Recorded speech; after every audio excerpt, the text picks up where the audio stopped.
What do countries like Syria, Venezuela, Libya, Cuba, Iraq, North Korea, or even Yugoslavia, a country that no longer exists, have in common? At first glance, nothing. Different cultures, languages, continents. And yet, anyone who has lived in more than one of these countries will find striking similarities. Widespread corruption, shortages of basic products, mediocre and unvaried goods, black markets, smuggling, poverty, too many coincidences to be a fluke. They seem to have something deep in common, as if they share a single DNA that produces similar phenotypes. A DNA whose phenotypes range from poverty to civil war. What that DNA is not. Before we identify it, let's clarify what it is not. Many say the problem is culture, that Syria, Iraq, or Libya fail because they are Arab or Muslim countries. But that hypothesis collapses with a simple comparison: Libya and the United Arab Emirates. These were two societies that, in the mid-20th century, were quite similar. The same language, the same religion, small populations, tribal societies, poor economies, and mostly desert territories. Yet their outcomes could not have been more different. Well, it's because the Emirates have oil, some will say. Perfect. That is precisely why we compare them with Libya. In 1969, Libya produced more than 3 million barrels a day. The Emirates produced between 600,000 and 700,000. And yet, one prospered and the other collapsed. Coincidence? Let's look at an even more compelling example. The two Koreas. Same language, same history, same spiritual foundation for millennia, even the same genetics. In fact, until 1945, they had been a single country for more than 1,200 years. So, if it's not culture, what is that DNA? The DNA of the failed state. That DNA is socialism. Yes, socialism. All these countries implemented, at some point in their history, a socialist DNA. Nationalization of sectors declared strategic, energy, banking, natural resources, telecommunications, expropriation of land, factories, and real estate, centralized economic plans, price controls. In short, the ultimate fantasy of any good-hearted leftist in the West. But why does socialism produce human disasters of such magnitude? To answer this question, we must first grasp something essential. Socialism is not a static concept. It is a DNA. It mutates, it evolves, it adapts to every place and era. But its essence is the same: the rejection of, or at the very least the questioning of, private property of the means of production. Like all DNA, socialism doesn't emerge from nowhere. It evolves from pre-existing components such as primitive collectivism, Greek philosophy, the egalitarian ethics of certain religions, Enlightenment rationalism, and scientism. But the true stress environment that triggered the modern socialist mutation was the Industrial Revolution. The Industrial Revolution was a period of unprecedented economic and demographic growth, but it was also a time of extreme poverty and brutal inequality. It's not that the Industrial Revolution created poverty. Poverty has always been the natural condition of humanity, but it did create something new: the accumulation of wealth in the hands of the owners of the means of production. Observing the enormous potential of industrialization alongside existing social deficiencies, some thought, if production were managed collectively, industrialization could transform humanity. This line of thought culminated in the mid-19th century with Karl Marx and Friedrich Engels. They developed what they called scientific socialism, which we can consider the pure DNA of socialism. For Marx, socialism is an inevitable historical stage. According to him, capitalism concentrates wealth. Workers become impoverished. They group together in large factories. They develop class consciousness. They rebel. They take over the state and the means of production, and they establish the famous dictatorship of the proletariat, a transitional phase toward communism. This total control of the means of production by the workers' state is what we call pure socialism. Mutations of the socialist DNA.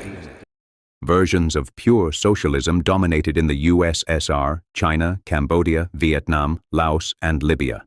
it continues to dominate in Cuba and North Korea. Slightly less pure versions dominated in Syria, Iraq, and Yugoslavia. In the late 19th and early 20th centuries, another mutation of the socialist DNA managed to impose itself in Western Europe: social democracy. Here, the DNA loses its revolutionary gene. Socialism no longer arrives through violence, but through gradual reform. Later, it also sacrifices total nationalization. The result? Mixed economies with a steadily growing state. Why does socialism destroy society? Let's return to the central question. Why does socialism produce human disasters? Socialism undermines society through several mechanisms, including 1. Destruction of economic resources. In a free market, prices fulfill a fundamental role. They guide economic resources toward their best uses, toward the production of the goods and services most valued by people.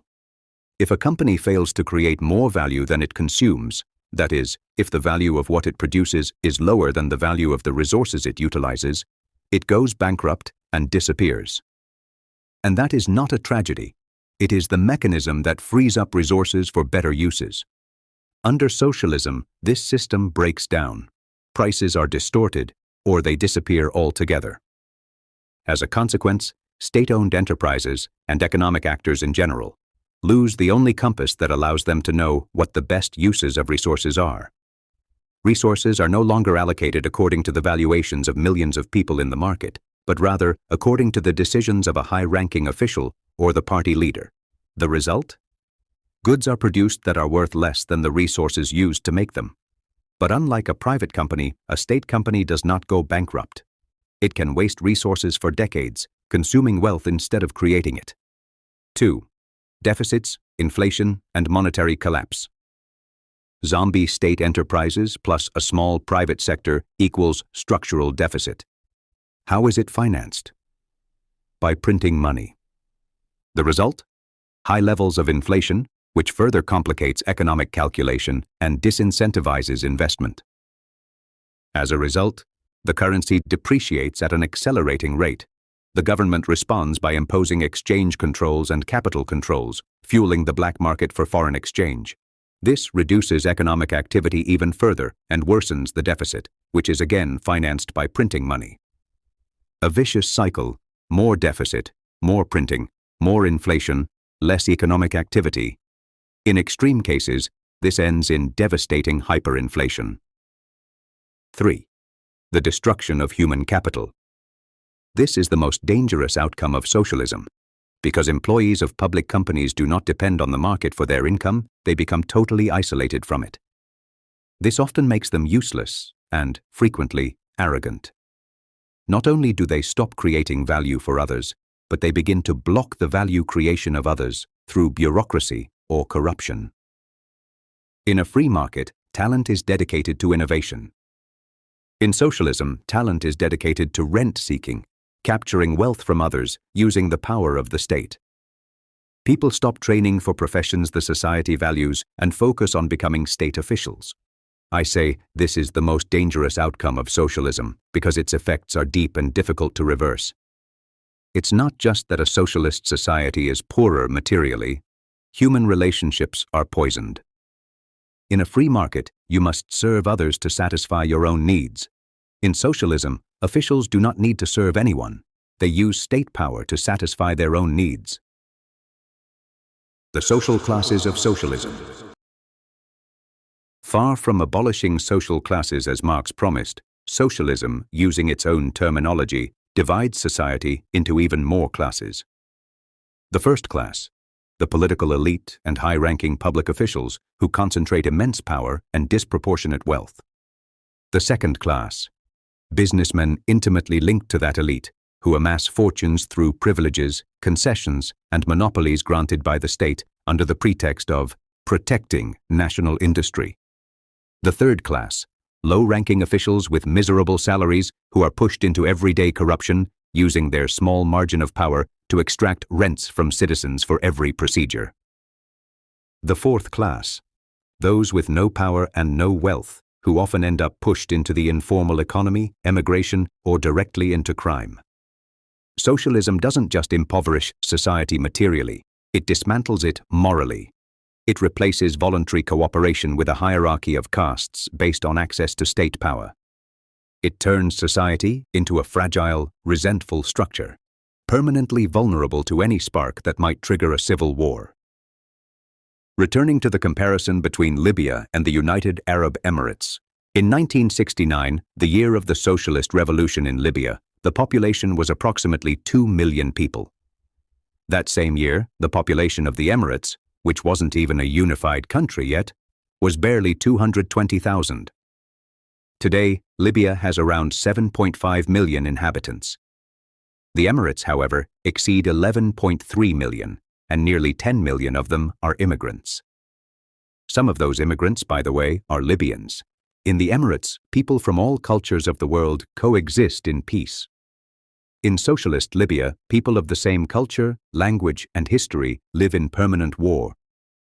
The countries mentioned at the beginning suffered more pure forms of socialism and ultimately became failed states, or came close to it. European countries, on the other hand, currently suffer from less pure mutations. This delays the disaster, but it does not eliminate it. Nor does it eliminate the risk of a new mutation toward purer versions that would accelerate the collapse. If this socialist DNA is not eliminated in time, the final destination will not be very different.